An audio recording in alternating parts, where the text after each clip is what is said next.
what's going on, y'all? T-Bob here. And Jake as well. And you're about to watch a little OTB LSU. We're going to give you all the latest, greatest between LSU football, baseball, women's basketball, softball, and everything in between. Bottom line, if you want to talk Tigers, keep it locked, subscribe, like it, and we hope you enjoy the Billy, hope you're doing well. Thanks for your time. Yeah, appreciate you having me on. Hope you guys are doing well too.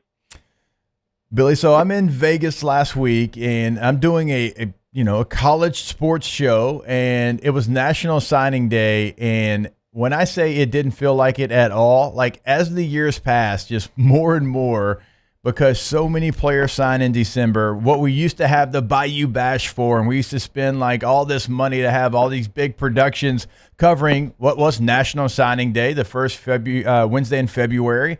Like that now is just not even a thing. And so like I got to pour one out. I got to pour one out for the old National Signing Day because it just kind of comes and goes now.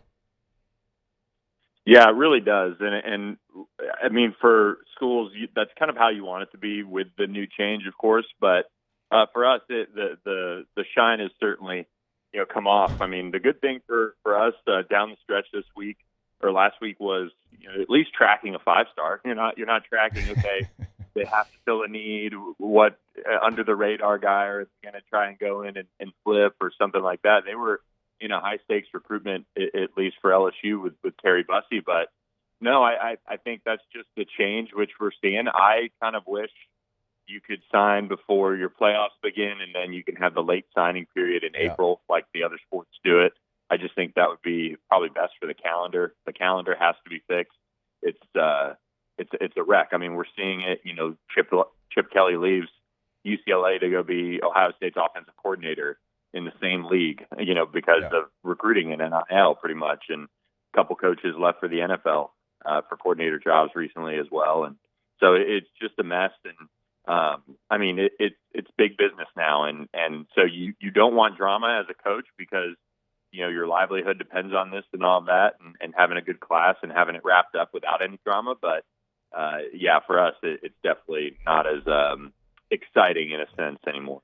Billy, what can be done about the calendar? Because, I mean, we talk about it often, and these college coaches, and I know they're making a lot of money, but like you see them, in May, and then you see them again in December, it looks like they've aged 6 years in that time period. So, like, there's a lot of things that are going on with these college coaches right now. But when you look at the calendar, like transfer portal being in December, early signing period being in December, like so many players, like certainly the portal, but high school players, as you know, they are early enrollees. Like that is now in vogue. That's what everybody basically does. Like when I was coming out, maybe one guy a class would be somebody that got there in January. But now like the entire class gets there. And with the academic calendar set up as it is, you got to be there before you start those classes in January. It's like, what can be done? Can anything be done?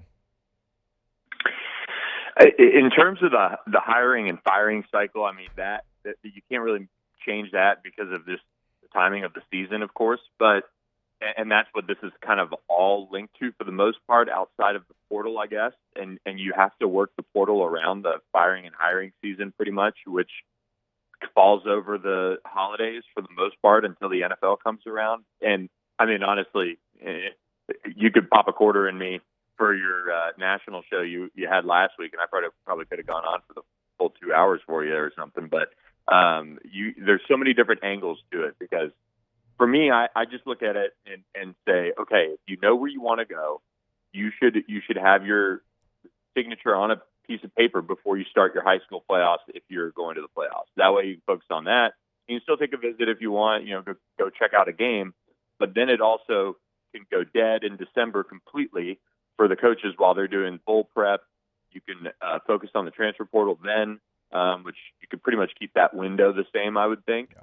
And then it can go dead all of January. It can go dead outside of transfers, and then go dead all of February, and then opens back up for spring ball. And any unsigned guys can visit your campus in spring.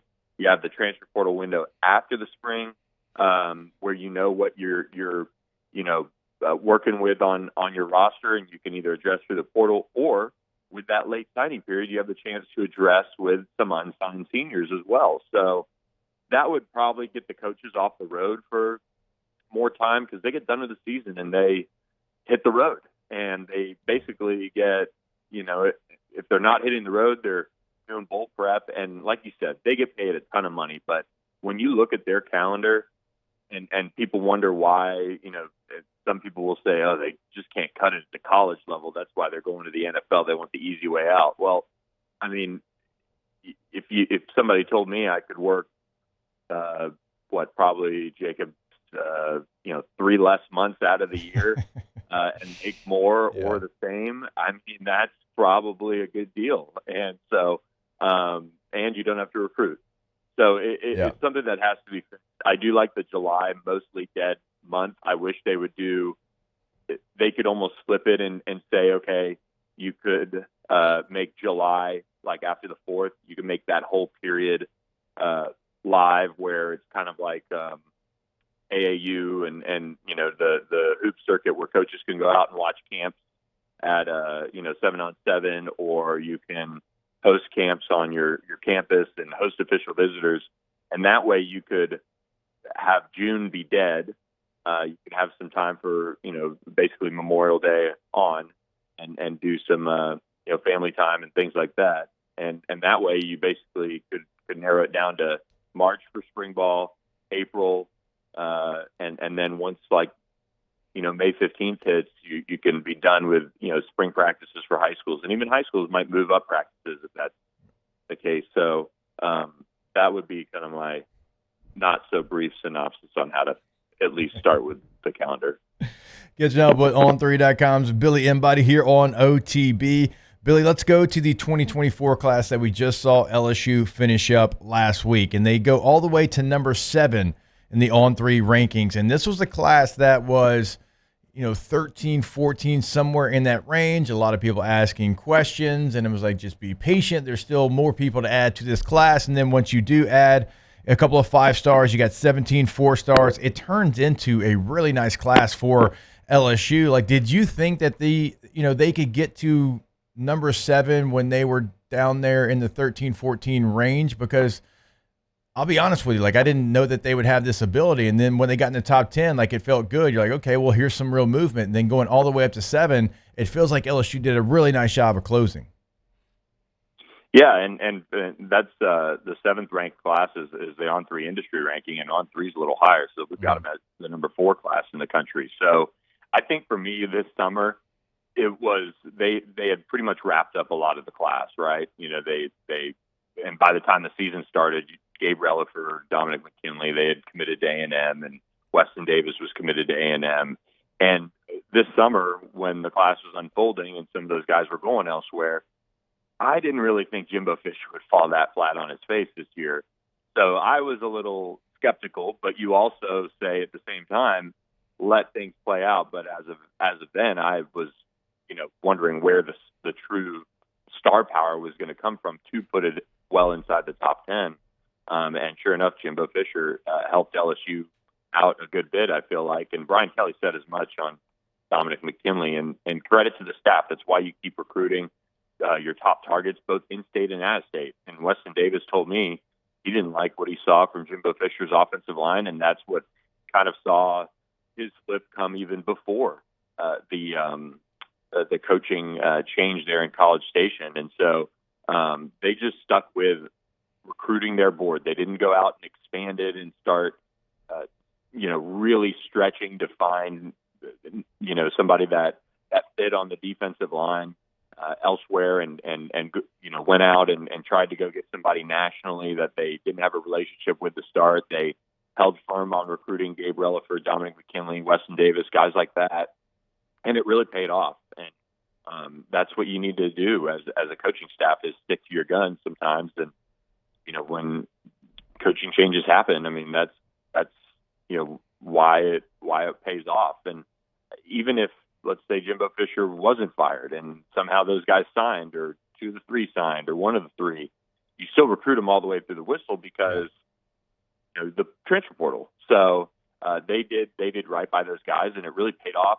And they ended up with Gabe Relaford, Don McKinley, Weston Davis, and even Cohen Eccles, who was committed to A&M at one time. So they really came up with big wins on the recruiting trail late. And this staff has really shown that they're, quite frankly, a bunch of closers. Even if you want to ignore the Terry Bussey one, he was kind of always viewed as the toughest A&M flip. Billy, which player has the opportunity to be the quickest, impactful player in this 2024 class for LSU?